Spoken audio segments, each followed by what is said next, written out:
আমার বাপ স্রোতের মতো আমরা আমাদের সন্তানদেরকে ভাষায় দিলাম।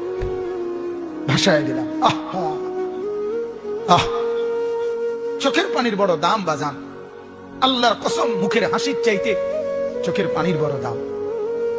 গোটা পৃথিবী বড় সব হাসি, এক ফোঁটা চোখের পানির দাম অনেক বেশি। এই যে আজমিরে, যার নাম আপনারা সবাই জানেন, খাজা মঈনুদ্দিন চিশতি আজমিরি রাহমাতুল্লাহ আলাইহি, নাম শুনছেন না? কথা বলেন।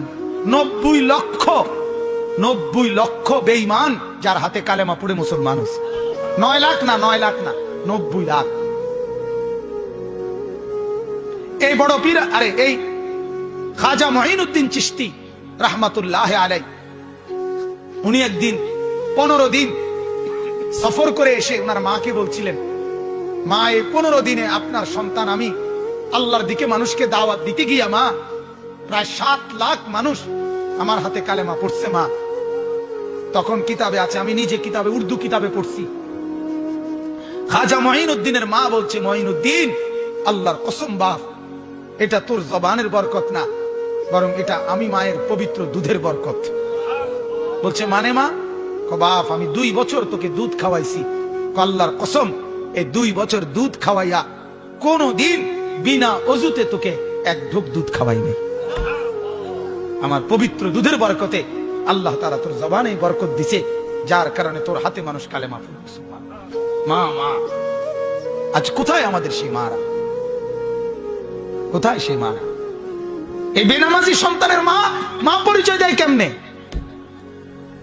এই বেহায়া সন্তানের মা পরিচয় দেয় কেমনে?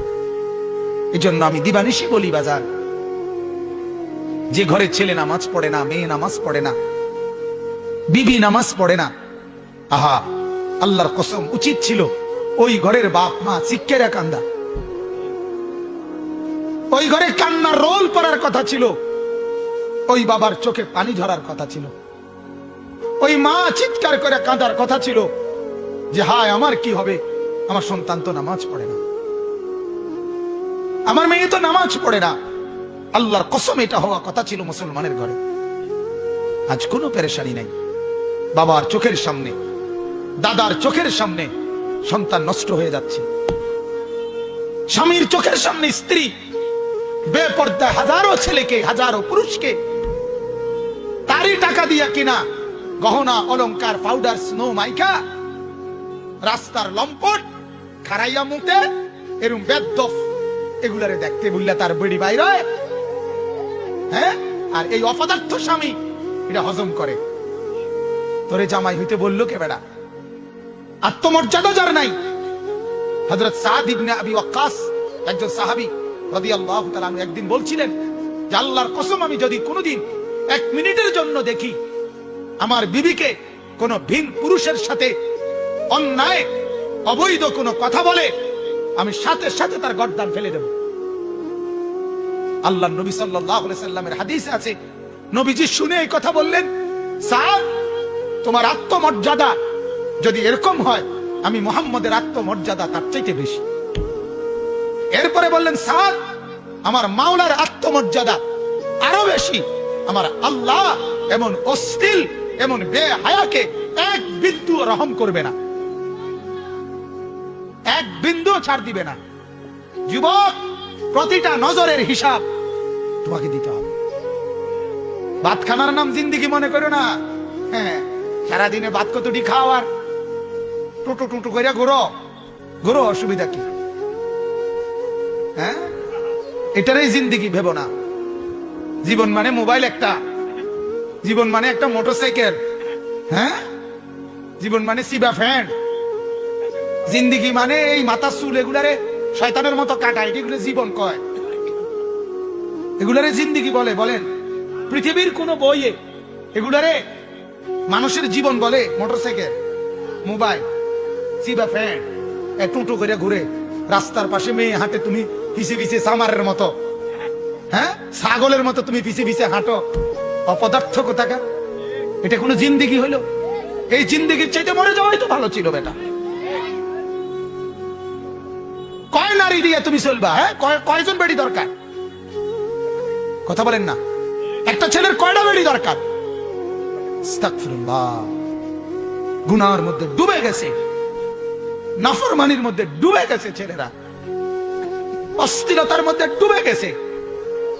মার খবর নাই, বাবার খবর নাই, স্বামীর খবর নাই, কারো কোনো হায়া লজ্জা নাই। মহিলা সারাক্ষণ টেলিভিশনে নাচ গান, নাটক, সিনেমা, হিন্দি সিরিয়াল এগুলো দেখতেছে, একটার পর একটা পাউডার, সুনু, জামা কাপড় বদলাইতেছে। আর বাজারে বাজারে একদিন কিনে জুতা, আরেকদিন কিনে বদনা, আরেকদিন কিনে জামা, যে একটা একটা করে করে আলগা আলগা কিনে।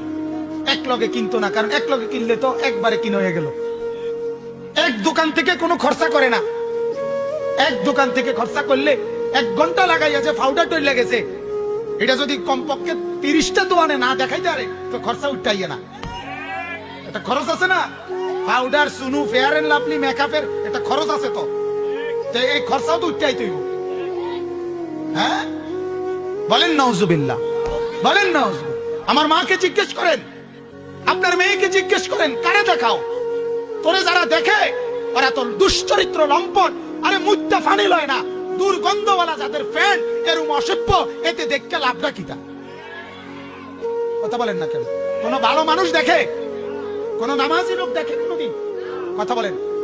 কোন বেহায়া নারীকে কোন নামাজি দেখে কোনদিন?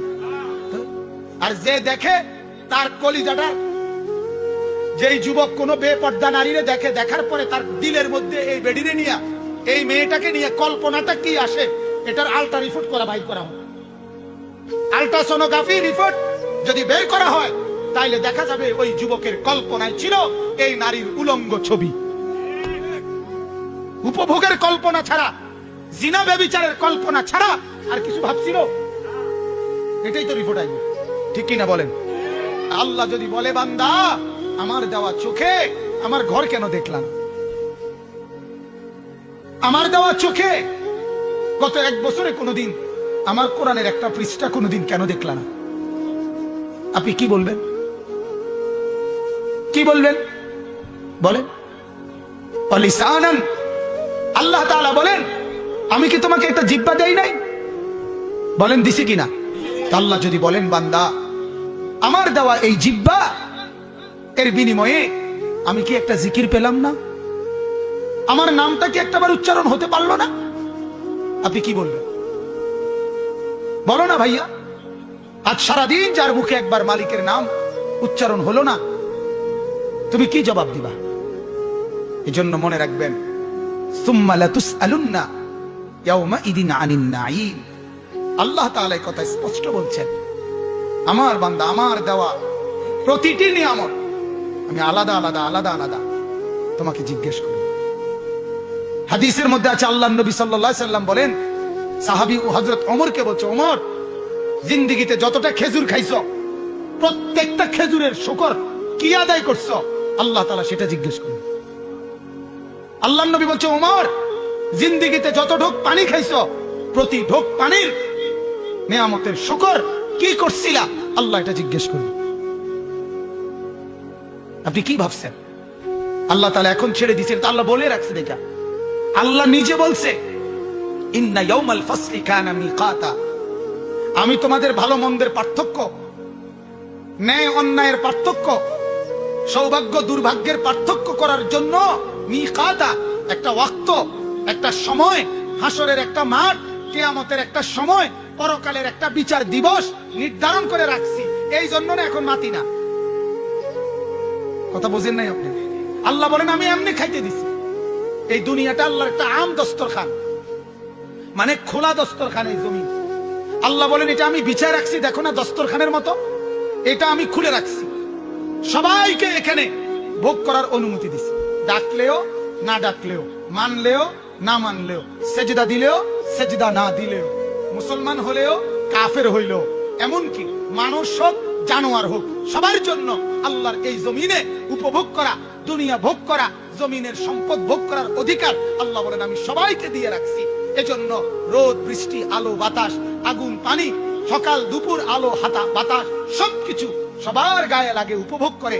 কিন্তু আল্লাহ বলেন, কসম বান্দা, আমার আখিরাতের নিয়ামত, আমার জান্নাতের নিয়ামত সেজদা ছাড়া, কোরআন ছাড়া, গোলামি ছাড়া, বন্দেগী ছাড়া 1 ইঞ্চি 1 সুতাও কাউকে দেব না। এখন খাও, এখন দুনিয়া ভোগ করো, অসুবিধা নাই। তুমি যেমন দুনিয়া ভোগ করো, জানোয়ারও তো দুনিয়া ভোগ করে। কথা বলেন। গবেষকদের কথা হলো, প্রকৃতি গবেষক যারা, প্রাণীবিদ্যা গবেষক যারা, একটি হাতি একদিনে 250 কেজি 250 কেজি খাবার খায়, 90 লিটার পানি খায়। আপনার চাইতে বেশি না কম? একটি তিমি, সাগরের একটা তিমি, 200 জন শক্ত সামর্থ্য পুরুষ এক বেলা যেই খাবার খায় মাছ গোস্ত, একটি সাগরের তিমি এক বেলা এক ঢোকে 1 লোকমায় তার চাইতে বেশি খাবার খায়। তাহলে আপনি কি দুনিয়া বেশি ভোগ করতেছেন? কথা বলেন না কেন?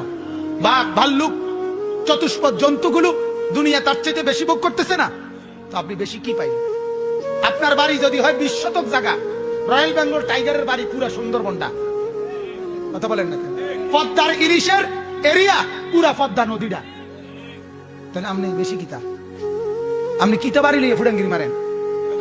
কথা বলেন না কেন? আপনি বেশি কি পাইলেন? আল্লাহ তাআলা বলেন, কুল মাতাউদ দুনিয়া কালিল।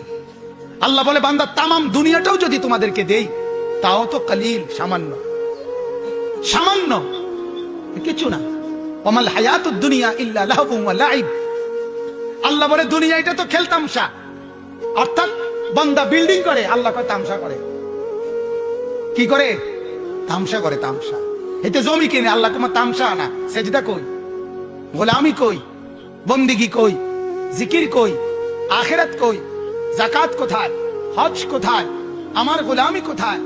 আল্লাহ বলে এগুলো যার জীবনে নাই, সে তো আসলে মালাঠোলা নিয়া তামসা না করে, মালাঠোলা। এজন্য বাপ, এই আয়াতের তাফসীর করার জন্য এই কথাগুলো আমার বলা হয়ে গেছে। আমি শুধু এবার তরজমাটা বলি, আমার কথা শেষ। আল্লাহ তাআলা বলেন, ওয়ালাকাদ আতাইনা লুকমানাল হিকমা। আল্লাহ তাআলা বলেন, আমার একজন প্রিয় বান্দা ছিল লোকমান, আমি আল্লাহ তাআলা তাকে হিকমত দান করছিলাম। এই লোকমান আল্লাহর একজন নেক বান্দা ছিল, যে ছিল একজন কৃতদাস। আইয়ুব আলাইহিস সালামের জামানায় যে কাঠের কাজ করত। আল্লাহ তাআলা বলে, কিন্তু কৃতদাস হওয়ার পরেও, কাঠের কাজ করার পরেও আমার বন্দিগি পুরাপুরি করত এবং আমার এক বিন্দু নাফরমানি কখনো করে নাই। যেন আমি খুশি হয়ে একদিন রাত গভীরে ফেরেশতার মাধ্যমে, তাফসীর ইবনে কাসিরের মধ্যে আছে, আল্লাহ তাআলা তাকে আল্লাহর শ্রেষ্ঠ নিয়ামত হিকমত, এটা আল্লাহ বলেন আমি তাকে দান করলাম।